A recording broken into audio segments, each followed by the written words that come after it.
Hi everyone, and welcome to today's lesson. Today's lesson is on writing voice. So the first thing I'd like to do is to define a writing voice. What do I mean by a writing voice?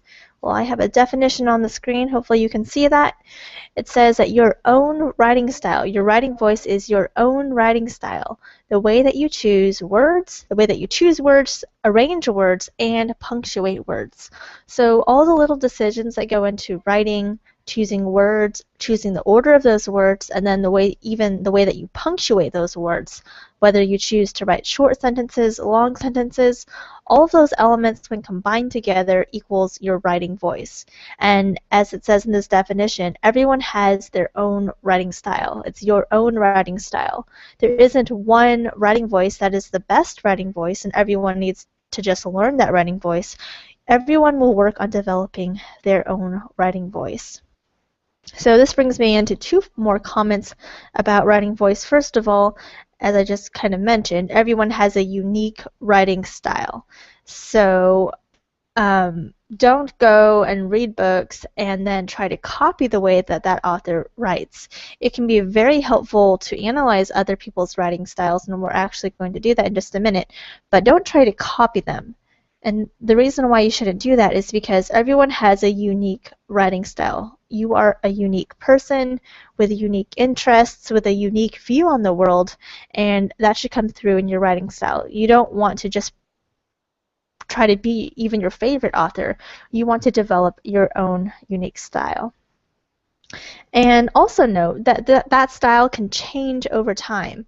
So when you are 5 years old, you probably write like a 5-year-old.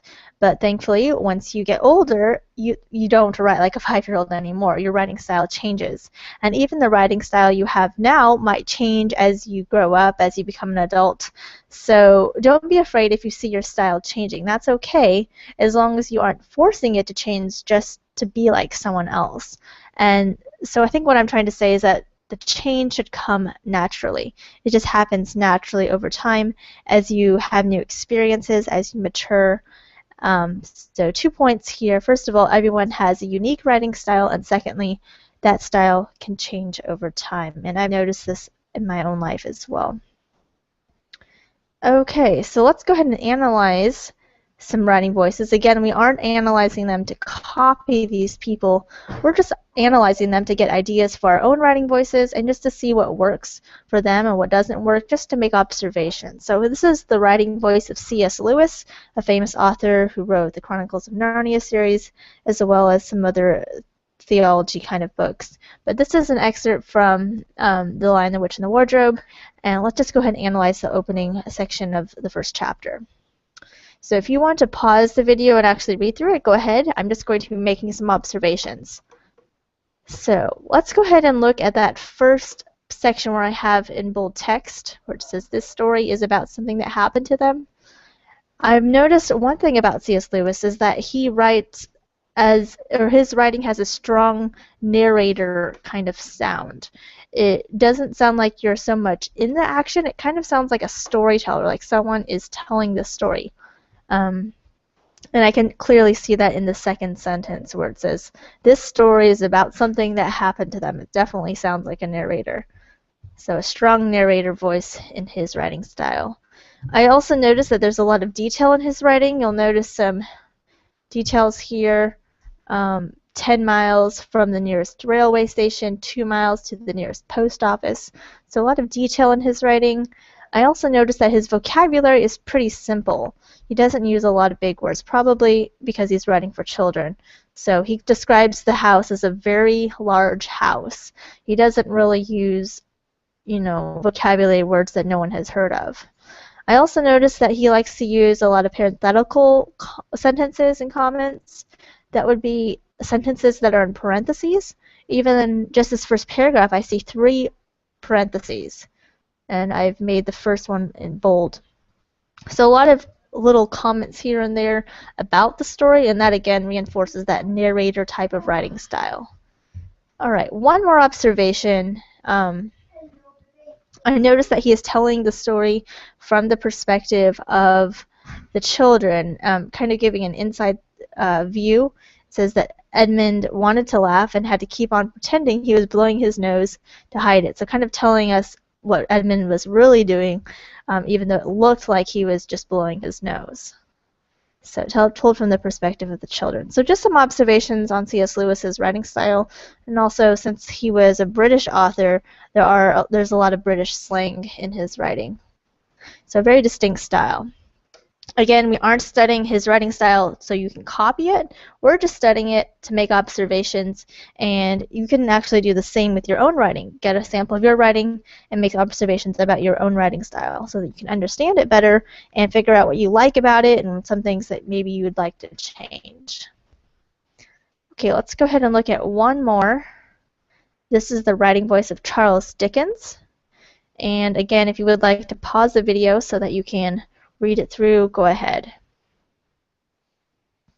This is from Oliver Twist, and the first thing I want you to notice is that these two paragraphs are only 2 sentences. Oh, excuse me, and I guess there are 3. I didn't notice this one period right here, but only 3 sentences. So obviously, Charles Dickens likes to write extremely long sentences, and that is definitely something I've noticed in a lot of his writing. Very long sentences, very long, kind of complicated sentences. He also likes to use a lot of adjectives. You'll see I've highlighted some of them. Scarcely, clearly, particularly. So a lot of adjectives like that. Excuse me, adverbs like that. Also some kind of old-fashioned language, forthwith.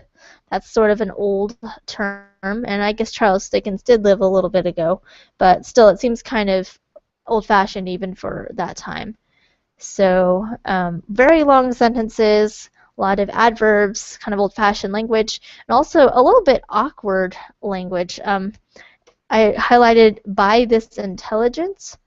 It's kind of hard to understand. Oliver was rather astounded by this intelligence, and you can understand what the author is saying, but it's a little bit harder to understand. And I'm not sure if this is true, but I heard that a lot of Charles Dickens' writing was for sort of like a magazine that would post or publish 1 chapter per week or something like that. And since he was paid by the length of the story, he would try to write really long stories. So I'm not sure if that's a true fact or not, but that's what I've heard, and that kind of makes sense because a lot of his writing sounds kind of long, like it's so long and trying to be so long that it even sounds kind of awkward. So just some things I noticed about his writing style, and some of it's interesting, some of it's helpful, some of it's kind of just kind of not ideal. It's kind of hard to understand, but I'm not saying I don't like his writing. There are things to learn from every author. So I hope analyzing the writing style of C.S. Lewis and Charles Dickens has been helpful for you. Just one more time, remember, you aren't trying to copy them. We're just analyzing their writing style so that you can make observations that you might want to apply to your own writing or might just want to know about that particular author. Okay, let's go ahead and oh, looks like we have a few more comments. So as I kind of mentioned earlier, your writing style will develop naturally over time. Don't try to force it, but there are some things you can do to help your writing style develop in the direction that you would like. So first of all, just write a lot. If you don't write, you won't be going anywhere. So if you want your writing style to change, you need to be moving, you need to be writing. And the more you write, the more you will develop that writing style. So first of all, just write a lot and try to write naturally. Don't try to force things into your writing. It's okay to, well, I guess that's my third point, is to explore and experiment. It's good to explore. So if you wanted to take 5 minutes and write a short story trying to sound like C.S. Lewis, go ahead and do that. Just experiment. See if you like writing like that. And then spend 5 minutes writing like Charles Dickens. Maybe you'll like writing like that. So don't be afraid to experiment and explore, but also remember just to write naturally, because you can't keep that up forever. Ultimately, you're going to write like yourself. So write a lot, write naturally, and don't be afraid to explore and to experiment. All right, now let's go ahead and look over the assignments. So today, please watch the video lesson and then complete the warm-up exercise. And I think I have that on screen. Here we go. So this is a warm-up exercise, practicing writing with different voices. So here it says kid voice versus adult voice, and it has a sample situation here. So forgetting to bring lunch. This family forgets to bring lunch. What would, if a kid was telling the story, how would he or she describe that story? And if an adult was telling the story, how would he or she describe that? And you can see the sample here. So this is just practicing writing with different voices, just kind of experimenting and exploring different writing voices. And then at the end, it just says, do you enjoy writing like a kid or an adult more? So after you've done this exercise, did you learn anything about the way you like to write? Did you notice you like writing like a kid more than an adult? Just trying to discover your own writing style a little bit more and have some fun. So complete the warm-up exercise, and then you're going to be writing an 8-sentence story about a childhood memory.